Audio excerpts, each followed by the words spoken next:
ওই অতীতে তো কোনো প্রোগ্রাম নিয়ে এরকম কোনো কিছু ঘটে নাই। তাহলে ছাত্র শিবির কোনো প্রোগ্রাম করতে গেলেই একটা কোনো ইস্যু না পায় এরকম করা হচ্ছে, এটা বলা ঠিক না। আর দ্বিতীয়ত হচ্ছে ছাত্র শিবিরের প্রচুর মানুষজনকে ছাত্রলীগের ফরমেশনের মধ্যে তো পাওয়া গেছে। আপনি ধরেন এখানে মুশকিলটা কি হয়, যেমন ফরহাদকে নিয়ে বলা হয় যে ফরহাদের হলে নাকি তার তার ছাত্রলীগের মানে পোস্টে ছিল, পরে উনি দেখালেন যে এই ফরহাদ সেই ফরহাদ না, কিন্তু ফ্যাকাল্টির যেই লিস্ট, সেই ফ্যাকাল্টি ছাত্রলীগের লিস্টে তো ফরহাদের নাম ছিল। ফরহাদ বলছেন অতীতে যে এটা যারা লিস্টে দিছেন, যারা কমিটিতে নাম দিচ্ছেন তাদেরকে জিজ্ঞেস করেন। এখন তারা তো ভারতে, তাদেরকে তো জিজ্ঞেস করতে পারবো না, কাজে আমার এটা ফরহাদকেই জিজ্ঞেস করতে হবে। তারা বাংলাদেশে আছে, নাইস। তো তাদের তো আমার তো জিজ্ঞেস করলে ফরহাদকেই জিজ্ঞেস করতে হবে যে কমিটিতে কেন আপনার লিস্ট আছে। এইটা খুব অপমানজনক। রাজনৈতিক ভিন্নতা থাকতে পারে, যে এই 7-8 বছর 9 বছর তার সর্বোচ্চ দিয়ে এখানে আওয়ামী লীগ বিরোধী যে রাজনীতি সেটা এক জায়গায় করে গেছে।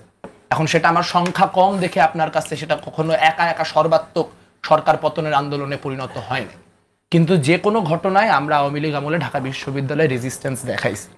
সো যখন আপনি বলতেছেন, আপনি আমাকে অ্যাকিউজ করতেছেন যে আমার পছন্দ না হলে আমি বলতেছি পাকিস্তানি, আপনি কিন্তু নিজেও আপনার সাথে রাজনৈতিক ভিন্নতার কারণে আওয়ামী লীগ যে আমল, যে আমলে আপনাদের অসংখ্য নেতাকর্মী, আমরা কি সাদিক কায়েমের ভিডিও দেখি নাই জয় বাংলা হাততালি দিতে 2018 সালের ভিডিও হলের ইয়েতে?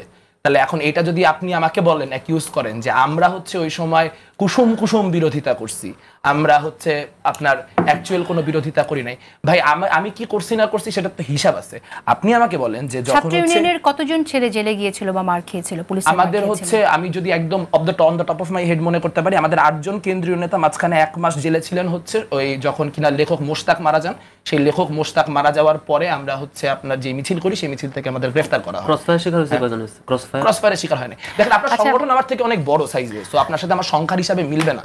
আপনি আপনার অনেক লোক মাশাআল্লাহ, কিন্তু কথা হচ্ছে যে মানে আপনি এই যে ধরেন আপনি আচ্ছা, আপনি ক্রসফায়ারে কতজন মারা গেছিল? আপনি ফরহাদ গত 8 বছরে এই বিভিন্ন রকম কোন কোন আওয়ামী বিরোধী প্রোগ্রামে মানুষকে লজিস্টিক্স প্রোভাইড করা না, নিজে অ্যাপিয়ার করছেন, এইটা বলেন তো। হ্যাঁ, ইয়েস, সেটাই। আচ্ছা, আমাদের সময় খুব কম, এটা উত্তরটা যেটা প্রশ্ন নিয়ে এসেছে আপনি খুব সংক্ষেপে বলেন। আমি আমার সেই স্কুল লাইফ থেকে এখন পর্যন্ত আওয়ামী লীগ বিরোধী এবং ফ্যাসিবাদ শত শত মিছিলে গেছি, ক্যাম্পাসে থাকাকালীন গেছি, এবং আমি যখন ছোট একেবারে মানে 9-10 পড়তেছি তখনও গেছি। আবার যখন একদম তুমুল গোলাগুলি চলতেছে, আমি চট্টগ্রাম শহরে অসংখ্য মিছিলের ফুটেজ এখনো পাবেন। চট্টগ্রাম মহানগরের উত্তরের জনশক্তি ছিলাম আমি তখন, বহু গেছি, এবং আমরা গুলিকে ভয় না পেয়ে গেছি। আমার চোখের সামনে আমাদের ক্রস ফায়ার দিয়েছে, পরের দিনও মিছিলে গেছি। এটা লাইফ আমার এটার মধ্যে দিয়ে গেছে। তো এটা মনে করিয়েন না যে হচ্ছে আমরা এরকম, মানে আমার নিজের দায়িত্বশীলকে স্টাডি সার্কেল থেকে উঠাই নিয়ে গিয়ে আপনার অস্ত্র মামলা দিছে, পরের দিন মিছিলে গেছে, আমার চোখের সামনে ফায়ার করা হয়েছে।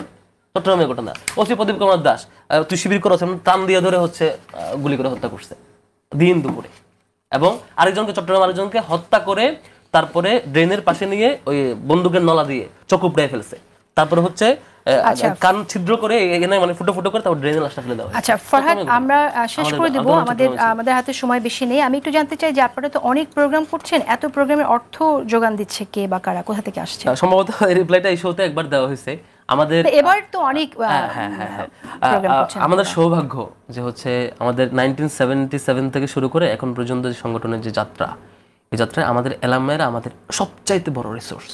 আমাদের অ্যালামনাই আমাদেরকে 3টা ক্ষেত্রে হেল্প করে। নাম্বার 1 হচ্ছে আমরা রাইট ট্র্যাকে আছে কিনা, আমরা পড়াশোনা, স্কিল ডেভেলপমেন্ট, এই জায়গাগুলো, ব্যক্তিগত উন্নয়ন, আমরা অধ্যয়ন কীভাবে দেখি সেটা হচ্ছে নাম্বার 1। নাম্বার 2 হচ্ছে আমি এখান থেকে বের হওয়ার পরে আমি আমার জীবনকে কিভাবে গড়বো, আমার ক্যারিয়ারটা কিভাবে ডেভেলপ করবো, এই প্র্যাকটিসিং লাইফ, সেখানে আমার অ্যালামনাইকে আমাকে সামগ্রিক হেল্প করে, আমাকে বেড়ে তুলতে হেল্প করে। থার্ড হচ্ছে আমার রানিং অবস্থায় দায়িত্ব পালনে যাতে আমার সকল কার্যক্রম বাস্তবায়ন ওনাদের থেকে যতটুকু হেল্প করা যায় হৃদয় উজাগর। এটা কেন পারে জানেন আপা? পারে হচ্ছে আমার দলে এই ভয় নাই, আমাকে 1 কোটি টাকা দিলে 50 লাখ টাকা আমি মেরা দিব, 5 টাকা পকেটে নিব, 10 টাকা ওইখানে দিব, এই ভয় এখানে নাই। আমার হাইয়েস্ট ট্রান্সপারেন্সি। আমার যদি 100 কোটিও দেন, ওই 100 কোটি টাকার দিকে আমার চোখ যাবে না। এখানে আমাদের এই সততা